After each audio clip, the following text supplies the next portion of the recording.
मालिकों को जेल में बंद कर देना चाहिए अगर मोदी जी की यार्ड से की है तो। ये बताइए, कोई व्यक्ति आपसे सवाल अंदर पूछ रहा है, बाहर टेलीविजन चैनल पर कैसे चलाए जा रहे हैं?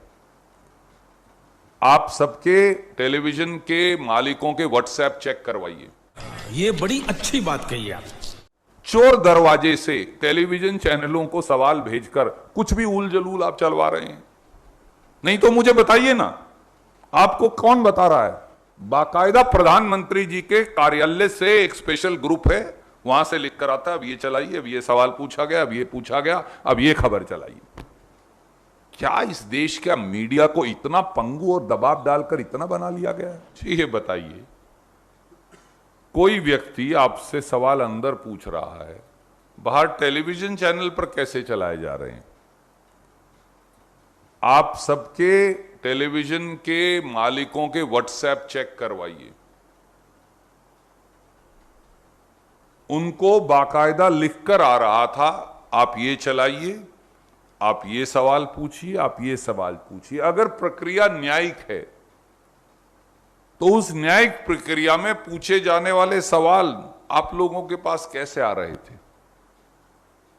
अब ये सवाल पूछा गया, अब ये खाया, अब कुर्सी पर इस तरह से बैठे, अब कुर्सी पर इस तरह से बैठे, अब कुर्सी सीधी की, अब खाना खाया, अब पानी पिया। अरे मोदी जी क्यों इतना डरते हो भैया? अभी मजा आएगा ना भिड़ो, नानजी भाई अभी आएगा रोड पे। आप कैमरा ही लगवा दो ना ले जाकर एजेंसीज का और टेलीविजन चैनल का।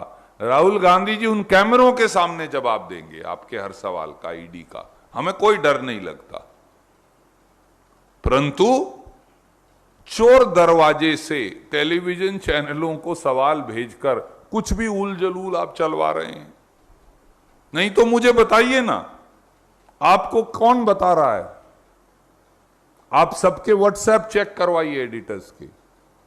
बाकायदा प्रधानमंत्री जी के कार्यालय से एक स्पेशल ग्रुप है, वहां से लिख कर आता है अब ये चलाइए, अब ये सवाल पूछा गया, अब ये पूछा गया, अब ये खबर चलाइए।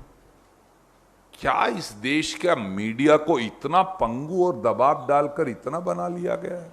मुझे मालूम है कि 5 तो टेलीविजन चैनल पर ईडी के मुकदमे दर्ज कर रखे हैं, 5 अलग अलग, और कई मालिकों पर उनके ईडी के मुकदमे दर्ज कर रखे हैं। कई मालिकों को नोटिस दे रखा है ईडी का, आप सब जानते हैं। तो ईडी टेलीविजन के अखबार के मालिक को ईडी का नोटिस दो, फिर व्हाट्सएप यूनिवर्सिटी से कुछ भी चलवाओ। मुझे लगता है ये देश के प्रजातंत्र के लिए घातक है। और आज मैं इस मंच से चुनौती देता हूं प्रधानमंत्री जी को, आप सारे टेलीविजन कैमरा ईडी के उस दफ्तर के इंटेरोगेशन रूम में लगा दीजिए। राहुल गांधी हर सवाल का जवाब देंगे। क्यों जाएं हम, आदरणीय मित्र? क्या अखबार के कर्मचारियों और पत्रकारों की तनख्वाह देना इस देश में अपराध है? तो न्यूज 18 में सबसे पहले आपको जेल में बंद करना चाहिए, और आपके मालिक को और आपके एडिटर को। मैं आज ये बहुत चुनौती देकर कहता हूं, आप सबके चैनल्स के मालिकों को जेल में बंद कर देना चाहिए अगर मोदी जी की यार्ड से की है तो, और आप सबको भी।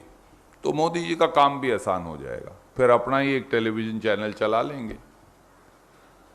क्या इस देश में बिजली का बिल देना अपराध है? क्या इस देश में हाउस टैक्स देना अपराध है? क्या इस देश में सरकार की देय राशि देना अपराध है? मैं कल से ये कह रहा हूं, और मैं आपसे भी अनुरोध करूंगा, बड़ा हाथ जोड़ के विनम्रता से करूंगा। ये बार बार जो कह रहे हैं, ये 90 करोड़ का ब्रेकअप मैं आपको दे रहा हूं, प्लीज दिखाइए। 67 करोड़ रुपया पत्रकारों और कर्मचारियों की तनख्वाह का है, नेशनल हेराल्ड अखबार के। बताइए किसी और चीज में इस्तेमाल हुआ है तो बताइए, किसी कांग्रेस के आदमी ने 1 रुपया उसमें से लिया है तो। और जो बाकी कितना बचा 90 करोड़ में से 67 करोड़ घटाएं तो 23 करोड़, क्योंकि मैं हरियाणा से हूं, थोड़ा हिसाब कमजोर है। 23 करोड़ जो बचा, वो पैसा कहां इस्तेमाल हुआ? बिजली का बिल देने में, वर्षों से जो लीज मनी पेंडिंग थी, सरकार को देनी थी, सरकार के खजाने में जमा करवाने में, सरकार के खजाने में हाउस टैक्स जमा करवाने में, और बिल्डिंग जो है उसे चालू करने में, जहां से अखबार छपता है। तो हर वो आदमी जो बिजली का बिल देता है, हाउस टैक्स देता है, लीज मनी देता है, पत्रकारों की तनख्वाह देता है, वो सब दोषी हैं। ये 90 करोड़ कहां गया फिर? इस 90 करोड़ में से क्या 9 पैसा भी कांग्रेस के किसी साथी ने लिया? नहीं। तो अपराध क्या है?